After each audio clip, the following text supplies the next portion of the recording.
Well, hello, good people. What a fantastic day it is today. Bit of Vauxhall action today, I thought. The poor old thing never really gets the attention it deserves. And so I thought oil change. Hasn't had one for a year or so, which means a good blast through the lanes. And then whilst the oil's draining, we can have a look round it, bit of history. And well, that's about it really. It's an excuse to go for a drive.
Well, that was a thoroughly enjoyable blast through the countryside. So let's get the oil drained before it cools down. If you heard a bloody awful sound just after I turned the engine off, it was actually a Merlin helicopter, one of those Royal Navy 3-engine things, about 500 feet there. Dreadful thing. I think it's gone off somewhere else now, thankfully. Right, let's jack this up a bit.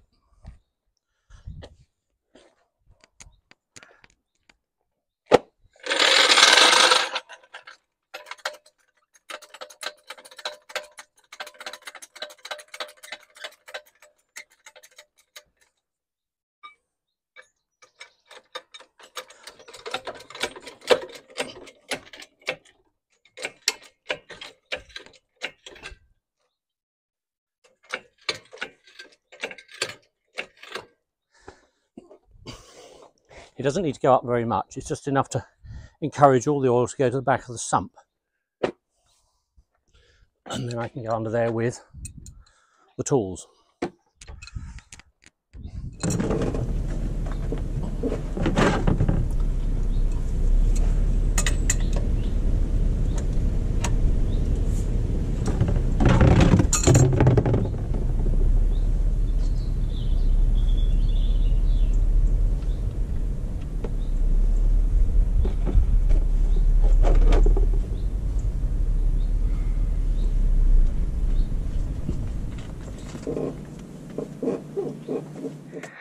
The oil is now draining and it is officially blacker than a witch's tit. Now, this thing has 2 oil filters. Take the floorboards up. It's all quite normal, no reason to be alarmed. One of the many wonderful things about vintage cars is access. This thing's just wonderful.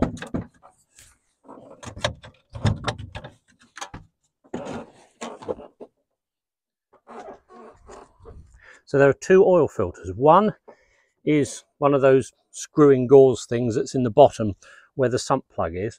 Now originally when you drain the oil out of this, you had to remove the gauze filter which was screwed into the sump because it didn't have a drain plug. But some years ago, it's got a hexagon on the bottom. It was horrible. So I machined the hex off, sweated on a new piece of hex, and I stuck a drain plug in it as well because it's got such a coarse filter. It only catches things with part numbers on. And it's not really worth pulling it out very often. I'm not going to bother today. But in here is another filter. So that's going to come out and be cleaned. And we need to drain that housing as well first, which is another reason for lifting the floorboards. The drain plug is around the front here. It's not very easy to see.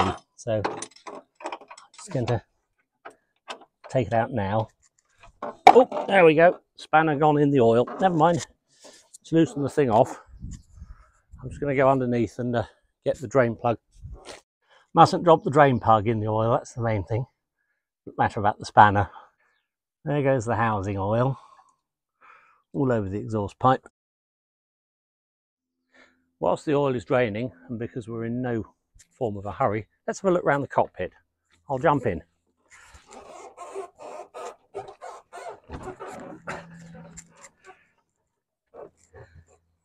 It's all remarkably normal really. Water temperature, speedometer, oil pressure, ammeter, magneto and dynamo, choke, light, klaxon, starter motor, clock, switch for the fuel pump. It did have an auto vac originally, nasty smelly thing. It had more leaks than Edward Snowden, and I'm afraid it's lurking under the bench. Other things, advance and retard here for the magneto, and a hand throttle, which is quite useful because you can sort of warm it up by setting more than idle, obviously. And yes, it has its time and place. One of the slight oddities with the car, to modernise anyway, is the centre accelerator.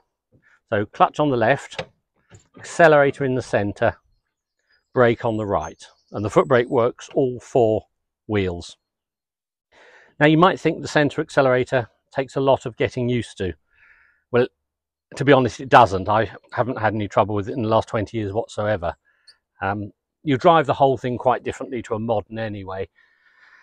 But the great advantage with the centre accelerator is when changing gear downwards, because you want to use the clutch obviously, and you're going to, as you change down, depress the clutch. You're probably going to brake, and you certainly want some accelerator. So if I take my left foot out the way, because you know how a clutch pedal goes, I can use the brake, and with my heel I can give it a stab of throttle, which speeds up the lay shaft enough that I can select the next lower gear. And obviously, as human beings, we're sort of articulate that way, unless you're from Norwich, maybe you're different. But having the accelerator on the right and the brake pedal in the middle, whilst it is normal modern practice, is actually quite perverted and abnormal. So the centre accelerator makes perfect sense, and it's never been a moment's trouble. There's a handbrake lever on the side here. I won't let the handbrake off because we're up on the jacks, and I don't want the thing rolling backwards. And a right-hand gear change. It's a normal H pattern with reverse on the left and up. So perfectly normal, other than it's on the right. And the handbrake works its own set of duplicate shoes in the rear drums. So it's actually got quite good brakes because there's 4 shoes in each drum, and they're all the same size. And going down long hills, one tends to notch a bit of handbrake on rather than just keep braking on the foot brake. Tend to select a bit of handbrake and put the ignition to retarded with the throttle closed, and then it doesn't try to run away at all. You'll notice I go in and out of this door quite often, and I often drive in Wellingtons as well. Well, the Wellingtons stop the brake lever or gear lever going up your trouser leg if you get in from the right hand side, but I generally get in from the left hand side, so I don't get attacked by the ironmongery here. It might sort of appear to be in the way, but it isn't. It's perfectly normal. I think all modern cars should have this sort of arrangement. It'd be far more fun. The only extra thing I didn't mention is this, the magneto switch. Up for on, down for off. If it looks like a perfectly normal Bakelite and porcelain light switch, it's because it's a perfectly normal Bakelite and porcelain light switch. But it came from quite an unusual place. I was in the Antarctic 20-something years ago, and I did some extreme scrapyarding at Vauxhall Bluff. If you're a FID and you're watching this, it came out the green muskeg cab, which I think is now dumped behind the hut. It was going to be chopped up, which is why I took the switch out of it. Anyway, I thought I could find a use for the switch, and I did.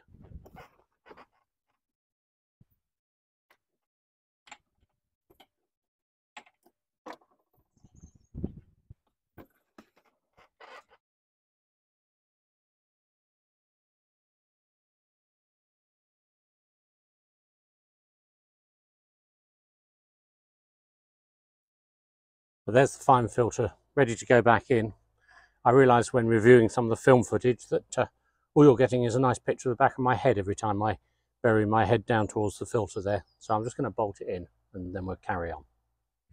Okay, time to put some dinosaur juice back in. This is the juice of choice. It's Morris Golden Film SA40. It's really good stuff. I like it very much. This is the oil filler. It's rather a dinky-do affair. It's got a breather with a gauze on the top. It's rather nice. Might give that a quick clean before it goes back on.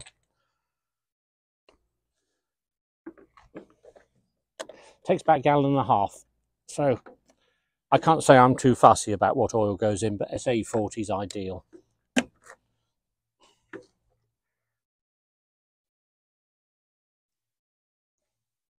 This engine is very worn. When I bought it, it was a runner. We got it running the day I collected it. I bought it from a dealer near Salisbury back in 2002. But it didn't run very well. Got it running well enough to use and did several thousand miles in it.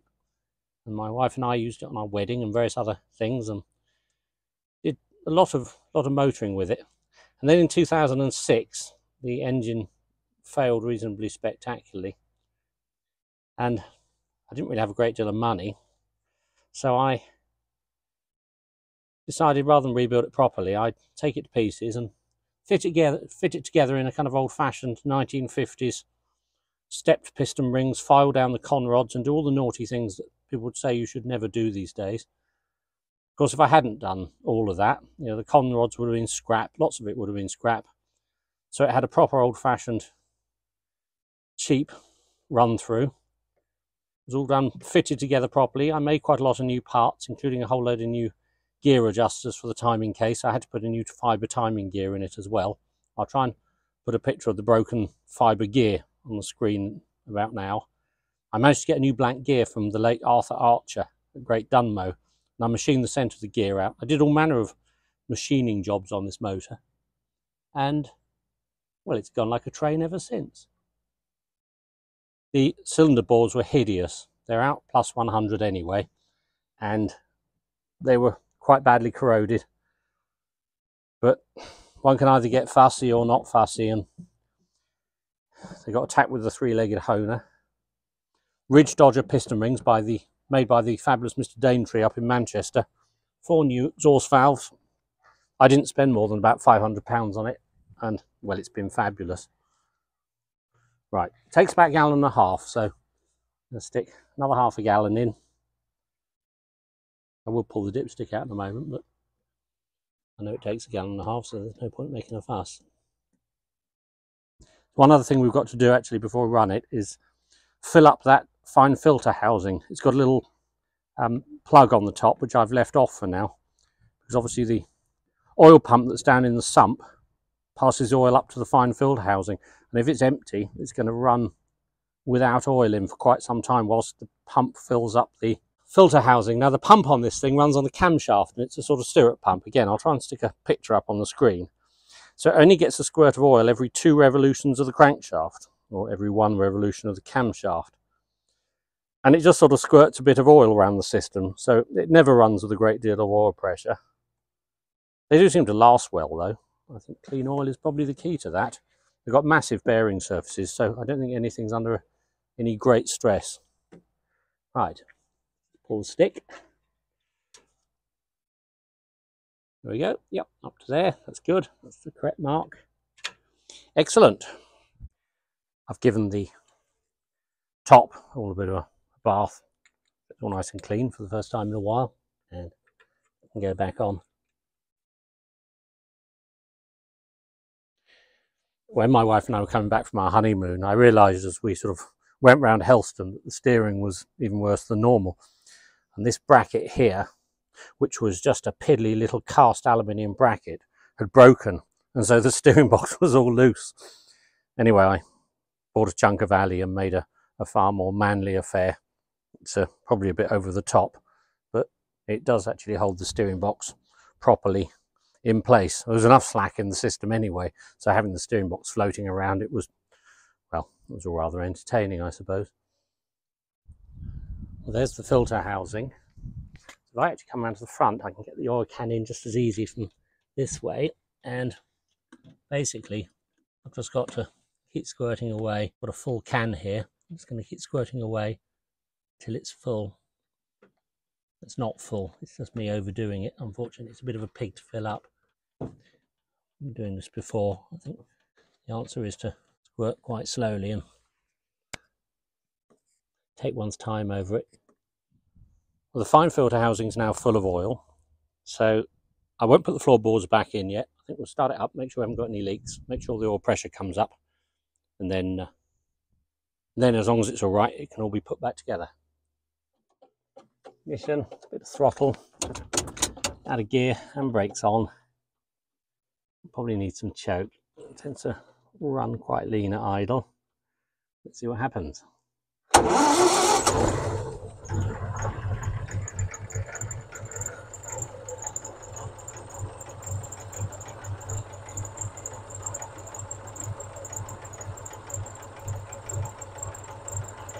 Good, oil pressure, excellent.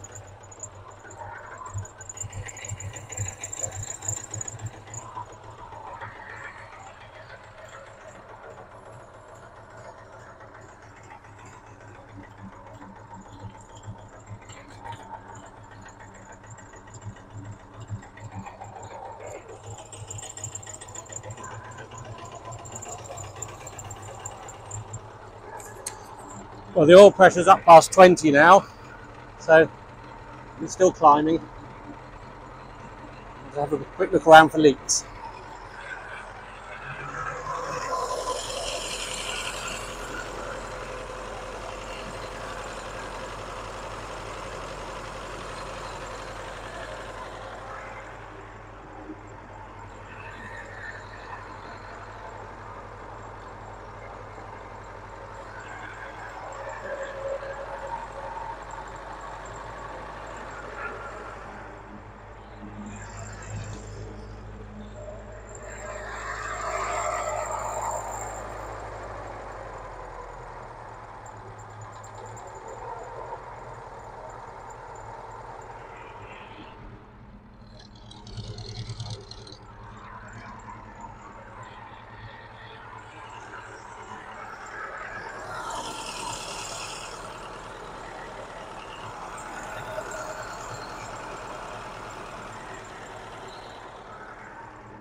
Well, I think that was all rather successful. Thanks for watching. See you another day.